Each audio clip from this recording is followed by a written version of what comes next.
Assalamualaikum warahmatullahi wabarakatuh. Hamdan syukran lillah wassalatu wassalamu ala rasulillah. La hawla wa la quwwata illa billah. Allahumma salli ala sayyidina Muhammadin wa ala alihi wa sahbihi ajma'in, amma ba'd. Para pemirsa dimanapun berada di seluruh wilayah tanah air dan berbagai penjuru dunia yang dimuliakan Allah, kita bersyukur kepada Allah subhanahu wa ta'ala, berselawat kita kepada Rasulullah. Allahumma salli ala Sayyidina Muhammad wa ala ali Sayyidina Muhammad. Pada subuh ini saya akan membacakan atau menguraikan satu ayat Al-Quran dari surah An-Nahl ayat 92. Bismillahirrahmanirrahim. Wala takunu kallati naqadat ghazlaha min ba'di quwwatin ankasa. Dan janganlah kamu seperti seorang perempuan yang menguraikan benangnya yang sudah dipintal dengan kuat menjadi cerai-berai kembali. Jadi kebiasaan seorang orang tua yang sudah tua bangka, paginya dia memintal benang, sorenya dia menghabiskan kembali, membuka kembali, menghancurkan pintalan benangnya itu sehingga habislah pintalan-pintalan kain tadi.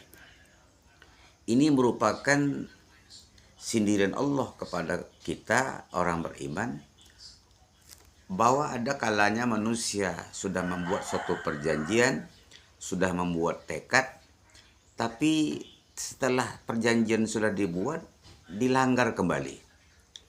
Nah, demikian halnya dengan kita melaksanakan ibadah puasa Ramadan. Selama Ramadan kita taat, rajin ngaji, rajin ke masjid, rajin zikir doa, rajin bersedekah. Tapi habis Ramadan mereka seperti biasa kembali, tidak ada lagi. Al-Qur'annya sudah disimpan ke dalam almari, ke masjidnya lagi jarang, berjemaah lagi jarang, bersedekah jarang. Nah, inilah yang dimaksud dengan ayat tadi itu. Prestasi yang telah kita capai di dalam bulan Ramadan itu hendaknya kita lanjutkan. Ya, jangan hanya ketaatan itu di bulan Ramadan saja.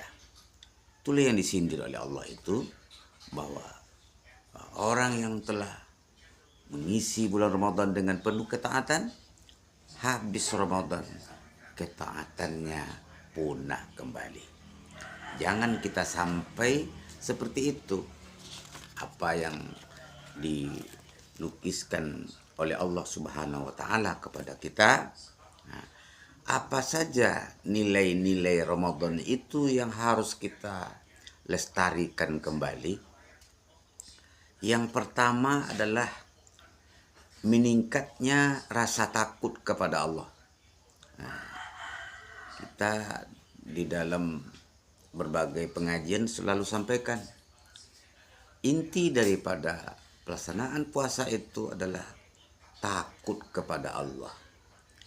Dalam bulan Ramadan kita takut berbuat dosa, kita takut berbuat salah, takut kita mengerjakan perbuatan-perbuatan yang akan membatalkan pahala puasa kita. Nah, itulah yang sesungguhnya. Apabila rasa takut kepada Allah itu sudah berakar dalam diri kita, maka ketaatan pun akan menjadi milik kita. Tapi apabila rasa takut itu yang tidak ada, maka yang akan muncul adalah perbuatan dosa. Berapa banyak terjadi di zaman sekarang ini, seorang pemimpin yang tidak takut kepada Allah, enak-enak saja korupsi, manipulasi, dan sebagainya. Seorang pedagang yang tidak memiliki rasa takut kepada Allah, dia akan semena-mena, akan curang dalam timbangan dan berbagai penipuan-penipuan lainnya.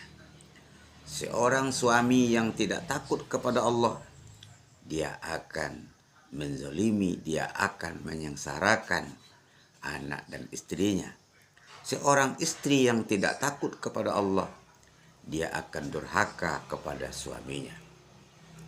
Seorang remaja yang tidak memiliki rasa takut kepada Allah, dia akan narkoba, berjudi, bergaul bebas dan sebagainya. Para pemirsa yang dimuliakan Allah, pentingnya rasa takut kepada Allah itu merupakan konsekuensi daripada ibadah puasa yang telah kita lakukan. Oleh karena itu, mari tingkatkan rasa takut kita kepada Allah Subhanahu wa Ta'ala. Yang kedua, prestasi atau ketaatan yang perlu kita tingkatkan lagi setelah Ramadan yang kedua yang kita lestarikan itu apa? Yaitu wara. Wara itu artinya hati-hati atau suci dari dosa. Di bulan Ramadan kemarin kita berhati-hati sekali. Kadang masukkan air ke dalam mulut kita berkumur-kumur, kita berhati-hati supaya jangan tertelan airnya. Ada saja kita ngomong, saya takut saya sedang puasa. Berhati-hati sekali kita selama dalam bulan Ramadan. Nah, itu harus kita lanjutkan kembali. Hati-hati mulut. Jangan sampai mulut kita melakukan perkataan sumpah serapah. Hati-hati mata. Jangan sampai memandang kepada yang haram. Hati-hati telinga. Jangan sampai telinga kita gunakan untuk mendengar berita-berita gosip dan sebagainya. Hati-hati perut, jangan sampai memakan barang yang haram. Hati-hati tangan, jangan sampai mengambil milik orang lain. Hati-hati kaki, jangan sampai melangkah ke tempat maksiat. Hati-hati pula pikiran kita, hati kita, jangan sampai timbulnya kebencian kita kepada orang lain. Para pemirsa yang dimuliakan Allah Subhanahu wa Ta'ala. Ya. Yang ketiga, yang harus kita tingkatkan kembali di bulan Syawal ini adalah memiliki sifat jujur. Ya. Jujur. Di dalam bulan Ramadan kita selalu jujur. Tak mau kita melakukan kebohongan. Maka di luar Ramadan, kejujuran itu harus kita pupuk. Ya ayyuhallazina amanu taqullah wa kunu ma'as shadiqin.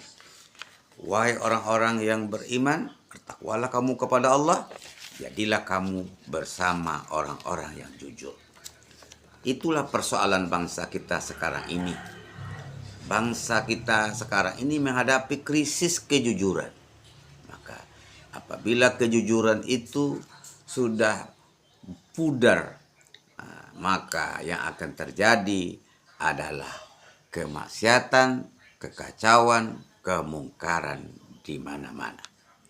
Maka kita harus memulai ibda binafsi, memulai dari diri kita sendiri, jujur kita kepada Allah, jujur kita kepada orang lain. Terjadinya sesuatu persoalan rumah tangga, cekcok dalam rumah tangga, itu terjadi adalah karena berawal daripada ketidakjujuran. Suami yang tidak jujur, berselingkuh di luar sana, istri yang tidak jujur, mencari laki-laki lain dan sebagainya, maka yang akan terjadi adalah kehancuran rumah tangga. Para pemirsa yang berbahagia yang dimuliakan Allah, yang keempat yang harus kita tingkatkan lagi, lestarikan kembali setelah kita melaksanakan ibadah puasa Ramadan adalah mantapkan jiwa sosial. Sosial. Ajaran Islam itu isinya itu sosial, Pak. Disuruhnya kita sholat berjamaah supaya kita bermasyarakat. Suruhnya kita bayar zakat fitrah itu sosial. Kita melaksanakan haji ada namanya dam, bayar dam, dibagikan kepada fakir miskin itu sosial. Maka kita harus memperkokoh jiwa sosial, saling berbagi antara sesama kita. Ya, kita bantu yang kaya, bantu yang miskin, yang alim ajari yang bodoh, yang tua sayangi yang muda hormati yang tua. Ke bukit sama mendaki, ke lurah sama menurun, berat sama dipikul, ringan sama dijinjing. Itulah yang disebut dengan jiwa sosial. Wa ta'awanu 'alal birri wat taqwa wa la ta'awanu 'alal ismi wal 'udwan. Para pemirsa yang berbahagia. Ya. Nilai yang keempat yang kita lestarikan adalah pengendalian diri. Kita sudah dilatih. Diri kita sudah dilatih untuk dikendalikan. Selama bulan puasa, nafsu kita sudah terkendali. Maka nafsu itu cenderung berbuat jahat. Innan nafsa la ammaratum bisu. Sesungguhnya nafsu itu selalu mendorong manusia berbuat jahat. Itu kita kendalikan. Dalam bulan puasa, nafsu kita kendalikan. Kita kepada Allah. Ya, kita meminta, kita mengikuti apa saja yang diperintahkan Allah. Ya ayyatuhan nafsul mutmainnah, irji'i ila rabbiki radiyatan mardiyah, fadkhuli fi ibadi wadkhuli jannati. Wahai nafsu yang tenang, kembalilah kepadaku, kata Allah, dengan ridha dan diridhai. Jadi kita itu kendalikan nafsu kita, jadikan nafsu kita sadar. Kita selalu syukur kita kepada Allah Subhanahu wa ta'ala. Apa sebenarnya yang kita cari di atas dunia ini? Manusia itu makhluk yang aneh, Bapak Ibu sekalian. Aneh manusia itu. Ketika di pantai, orang mau ke gunung. Ketika di gunung, mau ke pantai. Ketika di rumah, mau pergi. Ketika pergi, mau ke rumah. Ketika sendirian, mau ramai-ramai. Sampai ke yang ramai-ramai, kita mau sendirian. Ketika bujangan, mau berkeluarga.